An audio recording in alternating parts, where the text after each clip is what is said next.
Semaglutide medicine విడుదల చేయడానికి సిద్ధపడుతున్న మన భారతీయ కంపెనీలు. మరి ఈ సెమాగ్లూటైడ్ టాబ్లెట్ ఎందుకో తెలుసా మీకు?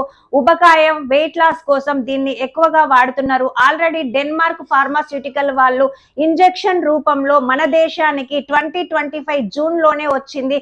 కానీ దాని కాస్ట్ చాలా ఎక్కువగా ఉంది కాబట్టి దీన్ని జెనరిక్ మెడిసిన్ గా విడుదల చేయడానికి నెక్స్ట్ 2026 మార్చ్ తర్వాత మెడిసిన్ రావడానికి చాలా ఛాన్సెస్ ఉన్నాయి.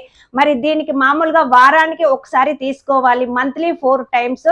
ఈ ఇంజెక్షన్ అనేది వారానికి 4366 రూపీస్ నుండి 6500 వరకు ఉన్నది. అంటే ఒక మంత్ కి 17,000 నుండి 26,000 వరకు ఖర్చు వస్తుందని చెప్పేసి మన భారతీయ కంపెనీ వాళ్ళు ఏం చేసిండ్రంటే దాన్ని జెనరిక్ మెడిసిన్ గా మనము తీసుకురావడానికి ట్రై చేద్దామని చెప్పేసి ట్రై చేసి ఇల్లు సక్సెస్ అయింది.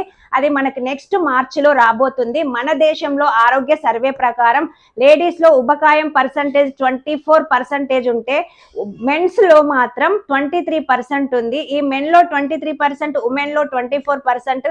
ఇది తగ్గడానికి ఈ సెమాగ్లూటైడ్ అనే మెడిసిన్ చాలా ఉపయోగపడుతుంది.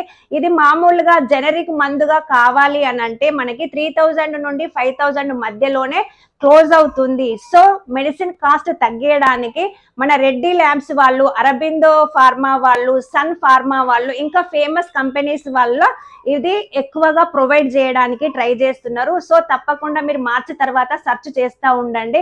నేను వెయిట్ లాస్ కోసం ఇంతకుముందు వీడియో చేసిన మెడిసిన్ వచ్చిందని, ఏం మెడిసిన్ అని అడిగింది కదా, సెమాగ్లూటైడ్ మెడిసిన్. ఇది మార్చి తర్వాత మీరు తప్పకుండా ట్రై చేయండి. లైక్ చేయండి, షేర్ చేయండి, సపోర్ట్ చేయండి. సబ్స్క్రైబ్ చేసుకోవడం రమాదేవి కట్కూరి ఛానల్ని అస్సలు మర్చిపోకండి. ఓకేనా?